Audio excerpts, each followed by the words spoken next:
कि दुनिया में जो तरक्की है, इज्जत है, शोहरत है, वो सीनियरिटी को नहीं है, वो स्किल को है। हर लम्हे सोचते हैं अपने काम को इंप्रूव करने के लिए। मक्खी पे मक्खी मत मारिएगा, वहां जाके इंप्रूव कीजिएगा। आप ससुराल में जाएं, वहां जाके सिस्टम को इंप्रूव करें। आप कहीं जॉब करें, वहां आपके जाने से खैर भी पड़नी चाहिए, बरकत भी आनी चाहिए, खूबसूरती बढ़नी चाहिए, चाहे आपके लिबास की हो, चाहे मैनरिज्म की हो, चाहे सर्व करने की हो। दुनिया की जो बेहतरीन चीजें हैं वो कभी रुकती नहीं है।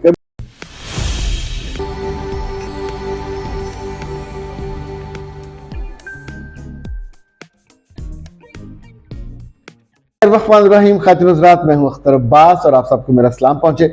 बहुत सारे इदारों में मुझे जाने का मौका मिलता है। पिछले दिनों हॉस्पिटैलिटी के इदारे में मेहमान हुआ और इस इदारे का नाम है कोथम। ये बड़ा खूबसूरत सा उन्होंने गिफ्ट दिया।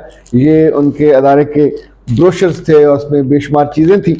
अच्छा, जितने मेरे सामने को 200-250 लोग बैठे थे, उसमें ख़वातीन लड़कियाँ ज़्यादा थी और उन सब ने शेफ़ के कपड़े पहने हुए थे, शेफ़ की टोपियाँ। फिर उन्होंने मुझे विज़िट कराया तो उसमें जो यानी वर्क स्टेशन थे वो भी बहुत मज़ेदार थे, ज़्यादा कमर्शियल भी थे। जैसे आपने अगर ये सीखने के बाद किसी जाते हैं KFC में, मैकडॉनल्ड में, तो आपको पहले से पता होगा कि कौन सी मशीन कैसे काम करती है, कैसे नहीं करती। एक ज़माना था कि खाने पकाने को सिर्फ घरेलू काम समझा जाता था, तो ये खाना एक खूबसूरती और स्किल की शक्ल इख्तियार कर गया। इसकी इतनी कीमत दुनिया में पड़ने लगी कि अक्सर होटल्स में जो चीफ शेफ हैं उनकी तनख्वाहें होटल की एडमिनिस्ट्रेशन के टॉप के बंदे से ज़्यादा होती। फिर मीडिया में शेफ, फलां शेफ और फलां शेफ और फलां शेफ। ये सबसे पहले जो क्रेज हुआ, इंडिया का एक शेफ था, संजीव उसका नाम था। अब तो काफ़ी उसकी उम्र ढल गई है, लेकिन हमने उसको बिल्कुल जवानी में प्रोग्रामों में आते और हीरो बनते, यानी he was like a hero. अभी पाकिस्तान में भी कई सारे ऐसे हैं जिन्होंने कई सालों से काम कर रहे हैं। अच्छा, दूसरों को देख के हमारे यहाँ रोल मॉडल बना जाता है। ये जो कोचम के कोर्सेज हैं, जिसने पाकिस्तान से बाहर जाना हो वो करते हैं, जिसने कुछ स्किल सीखनी हो हॉस्पिटैलिटी से मुतालिक।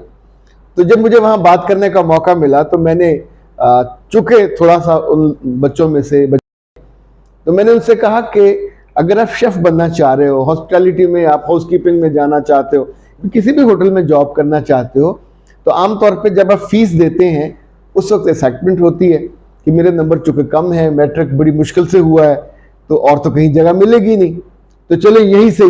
पर यहाँ की फीस अच्छी खासी होती है। जब आप कुछ दिन आके काम करते हैं तो जो फील गुड कि यार ये तो अच्छा मज़े का काम है, आपकी शक्ल, सूरत, मैनरिज्म, हर चीज़ आप सीखने लगते हैं। लेकिन असल बात जो याद रखने वाली हम भूल जाते हैं वो ये कि दुनिया में जो तरक्की है, इज्जत है, शोहरत है, वो सीनियरिटी को नहीं है, वो स्किल को है। जो जितना कमिटेड होगा, जो जितना जुनूनी होगा और जो जितना थ्रिल्ड होगा और जिसके अंदर ड्राइव ज़्यादा होगी। फिर मैंने उनको मिसाल दी कि 90s में मैंने PC के साथ वहाँ एक नए GM आए, उन्होंने कुछ 7 रेस्टोरेंट खोल दिए, मार्को पोलो, 7-Eleven का मतलब है आप 7 बजे से लेकर 11 बजे तक बैठे आइसक्रीम खाते रहे, उसका एक ही बिल होता था, कितनी खा लें। मार्को पोलो पाकिस्तान में पहला हाई टी का रेस्टोरेंट था कि जिसमें एक वक्त में आप चाय और बिस्किट नहीं होते थे, बल्कि कुछ 30-40 खाने, उसमें विंग्स भी होते थे, उसमें कबाब भी होते थे, यानी हाई टी उसका नाम रखा गया। लेकिन वो ऑलमोस्ट लंच या डिनर से पहले वही, सिर्फ उसमें रोटी नहीं होती थी, बाकी हर चीज़ होती थी। तो हम तकरीबन 1.5 साल वहाँ रेगुलर जाते थे। इशफाक साहब को हम बुलाते थे, उनके साथ जाविया करते थे, कभी बानो आपा को बुला लिया, कभी मुख्तार मसूद साहब को बुला लिया, जो मशहूर लोग, फाइज सियाल साहब को बुलाया, जो मशहूर लोग हमको लगते थे हम उनसे बुलाते थे, खाते थे उनके साथ। कम जो खाने पे फोकस करते थे, बाकी ज़्यादा वो होते थे जो, ये सारी फूल की टीम थी जो मेहमानों को सुनते थे और उनको लुकमा लुकमा करके खाने की कोशिश करते थे।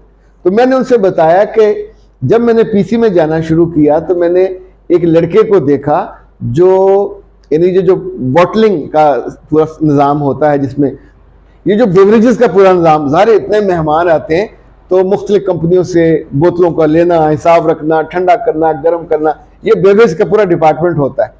तो जो लड़का इसमें काम करता था उसका नाम था इरशाद, बीए पास था। होटल बड़े में बीए से कम नहीं लेते, और चूंकि उसमें बड़ा करियर और बड़ी समझ चाहिए होती है। आने वाले दिनों में चूंकि हमें हमारे जो 5 स्टार 2 होटल है लाहौर में, एक पीसी है, एक अवारी है। में उस जमाने में जो मैनेजर थे उनका नाम था जेरमी फ्रैंकल। पीसी का भी ये रिवाज था, ट्रेडिशन थी कि किसी पाकिस्तानी को जीएम नहीं बनाते थे, हमेशा हॉलैंड से, जर्मनी से लेते थे। ज़ाहिर है वहाँ हॉस्पिटैलिटी की दुनिया ज़्यादा, तो जेरमी फ्रैंकल साहब भी वहीं थे। तो आखिरी जीएम जो पीसी के थे वो जेरमी फ्रैंकल थे। उसके बाद पहला पाकिस्तानी जीएम बना, और ये वो लड़का था जिसको मैंने वहाँ देखा था बेवरेज में। और ये धीरे धीरे ये इतना चीता था, चूंकि मैं अपनी आंखों से इसको मैंने देखा, इतना डेडिकेटेड था, स्माइल इसके चेहरे पे, हर अहम मेहमान को ये खुद रिसीव करता था। और जिसे कहते हैं ना कॉन्टिन्यूस इंप्रूवमेंट इन होटल, उसी दौरान होटल में 500 कमरों का इजाफा हुआ, बहुत बड़ा बना। पर बड़ा बनने के लिए जो काम करने वाला है उसका जहन भी बड़ा होना चाहिए, उसकी जो हिम्मत है वो भी बड़ी होनी चाहिए। तो एक आम सा लड़का और टॉप पे गया। बाद में वो पीसी होटल की जो चेन है इसका सरबराह बना, फिर वो दुबई चला गया, वहां जाकर उसने इंटरनेशनल मार्केट में काम किया। Now he is back in Pakistan, और पाकिस्तान में एक डेड प्रोजेक्ट था फ्लैटीज होटल, अब उसका वो जीएम है, उसको भी आके उसने हरा भरा कर दिया। तो मैंने उनसे गुजारिश की कि आप जहां भी जाओ, जिस जगह भी जाओ, हरे उस काम को हरा भरा कीजिएगा। मक्खी पे मक्खी मारेंगे तो फिर प्याज भी काटना होगा तो ऐसे ही काटेंगे मरे मरे से। और अगर आपके हाथों में जान होगी तो जैसे हम चाइनीज या जापानी देखते हैं ना, वो काट रहे होते हैं। अभी पिछले दिनों में देख रहा तो उसने उंगलियों के लिए लोहे का एक बना दिया, अंगूठी। तो अब जब वो आप चॉप करते हैं तो ऐसे ऐसे करते हैं, उंगलियां नहीं कटने का। लोग हर लम्हे सोचते हैं अपने काम को इम्प्रूव करने के लिए। सो आप खाने में हो, आप होटल्स में हो, आप रेस्टोरेंट में हो, आप मार्केटिंग में हो, आप सेल्स में हो, आप हॉस्पिटैलिटी की दुनिया में किस है, इसमें आगे से आगे बढ़ने का जज्बा है। फिर मैंने उनको बताया कि मैं जिन दिनों यूनिवर्सिटी में मैनेजमेंट साइंसेज को हेड कर रहा था, तो एक साहब आए जो इंटरनेशनल मार्केट में कुछ होटलों में उन्होंने काम किया था, और उन्होंने आके कहा मैं अब पढ़ाना चाहता हूँ।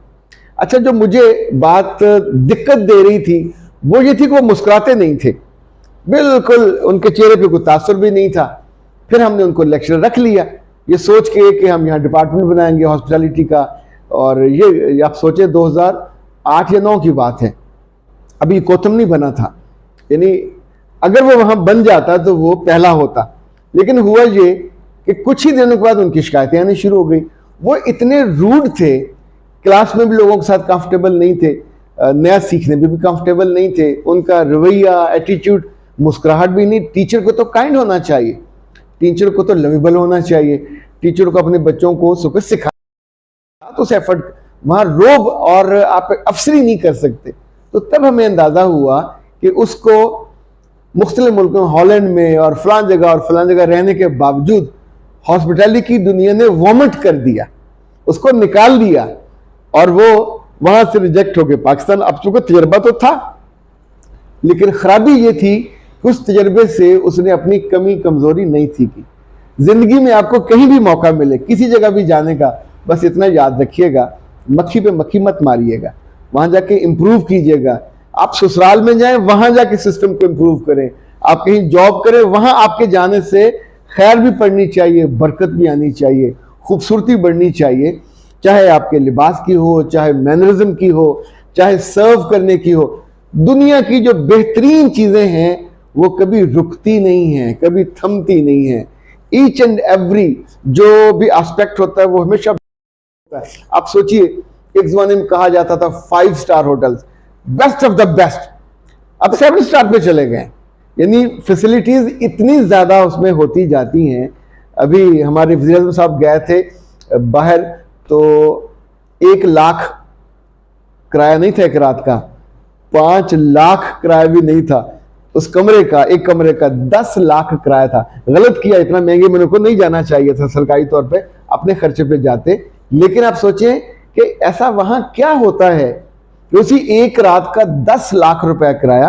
तो ये फैसिलिटीज हैं, हॉस्पिटैलिटी है जिसकी वो दुनिया उनको कीमत देती है, और जो कीमत दे रहा होता है उसकी कीमत भी तो साथ बढ़ रही होती है ना।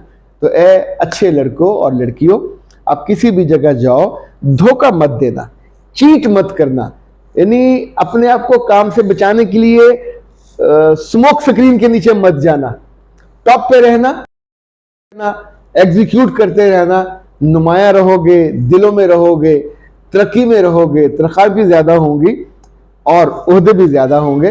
फिर किसी रोज आप मुझे याद करोगे तो अपनी दुआ में भी याद रखना। अख्तर अब्बास को दीजिए इजाजत। अस्सलाम वालेकुम।